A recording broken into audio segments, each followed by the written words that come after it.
Hello, I'm Lochan. Now I'm going to brief about session tracking in servlets.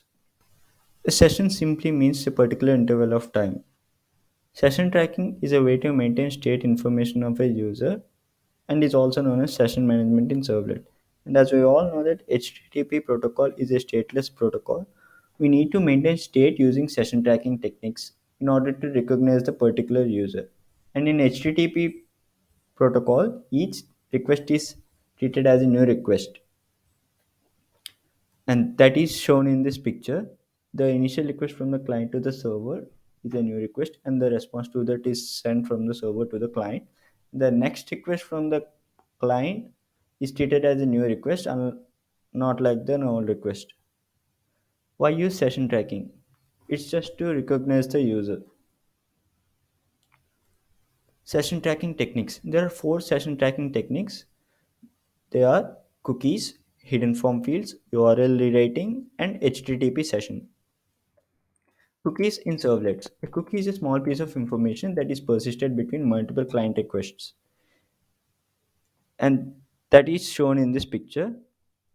Initially, the browser, which is at the client side, sends the request, and the server appends the cookie to the response.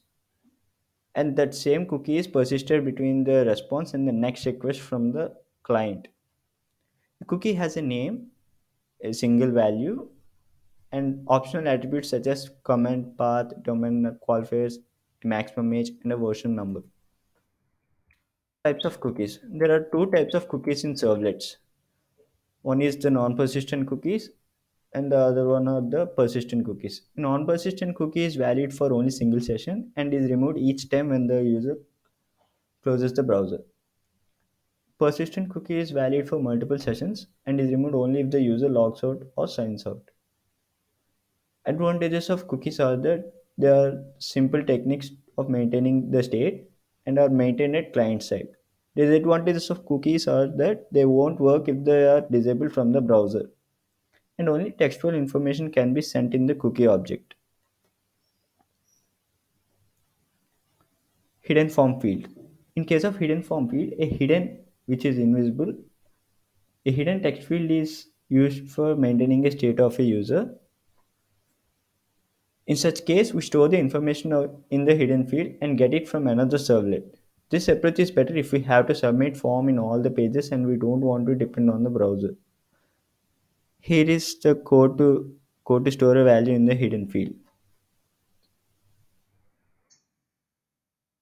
This picture shows the discussed process here, that we store the information in the hidden field and get it from another servlet, which means here the servlet 1 is invoking another servlet, that is servlet 2, which returns this whole text to this servlet 1. And here the text box and the values here are grayed out because they are invisible text field.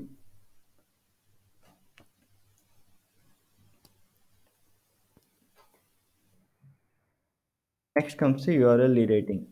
URL stands for Uniform Resource Locator. In URL rewriting, we append a token or identifier to the URL of the next servlet or the next resource. We can send parameter name value pairs using the following format. And as you can see, a name and a value is separated using an equal sign, and the name value pairs are separated using an ampersand sign. When the user clicks the hyperlink, the parameter name value pairs will be passed to the server. From a servlet, we can get parameter value using get parameter method. Advantages and disadvantages of URL rewriting. Advantages are that it will always work whether the cookie is disabled or not, and there is no need of extra form submission for each page. Disadvantages are that they will only work with links and only textual information can be sent. Next comes the HTTP session. HTTP session can be used to perform two tasks. One is to bind the objects, and the other is to view and manipulate information about a session, such as the session identifier, creation time, and last access time. In the picture here shows how an HTTP session works. Here, two different clients are accessing the server simultaneously. And container means here the web container which stores the session information such as session identification values and last access times of the sessions, etc., related to the session. Here, each client has a unique session ID. Client 1 has a unique session ID. Client 2 has a unique session ID. So they can be identified separately. How to get HTTP session object? The HTTP servlet request interface provides two methods to get the object of HTTP session. One is public HTTP session get session, and the other one is public HTTP session get session boolean create. For get session, it returns the current session associated with this request, or if the request does not have a session, it creates one. Whereas the boolean create, it returns current HTTP session associated with the request, or if there is no current session and create is true, then returns a new session. These are some commonly used methods of HTTP session interface. Public getString getID returns the unique identifier value in string format. Public long get creation time returns the time when this session was created, measured with respect to the midnight January 1, 1970 GMT. GMT means Greenwich Mean Time Zone. Public long get last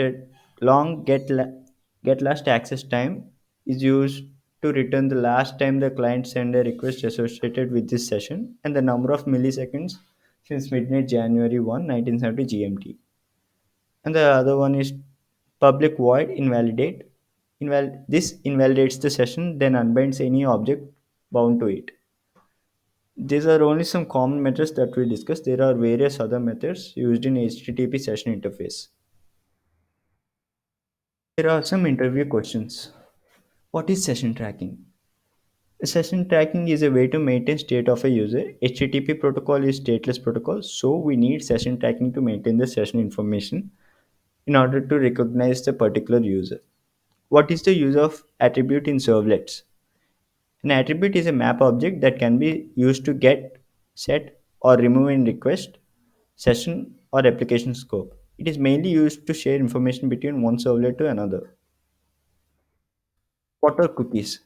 As discussed earlier, a cookie is a small piece of information that is persisted between multiple client requests. A cookie has a name, a single value, and optional attributes such as command path and domain qualifiers, a maximum age, and a version number. What is difference between cookies and HTTP session? The major difference between cookies and HTTP session is that cookies are maintained at the client side, whereas the HTTP session is maintained at the server side. Which event is fired at the time of session creation and destroy? It's HTTP session event.